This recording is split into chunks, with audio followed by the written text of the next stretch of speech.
Actually, this is true.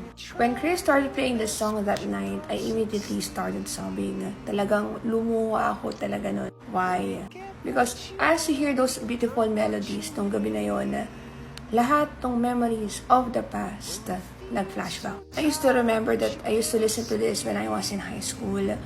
During a painful season na may nawala akong importanteng tao sa buhay ko at wala na akong magagawa, hindi ko na maibabalik. Noong na-heartbroken ako at hindi ko alam paano makakamove on.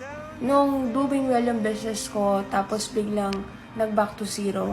And listening to this song ng live, it has been a great reminder that there is hope. And this song is a message of hope. Nabukod sa pinalaki ka ng kantang to, over time, na kinomfort ka niya through your painful, toughest, darkest season ng buhay natin.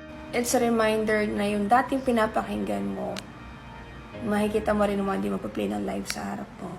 And it has been a dream come true. And I am so grateful. And this song is not only Chris na naririnig ko na talagang kinakantahan ako, but it's like God talking to me and comforting me and telling me that there is hope.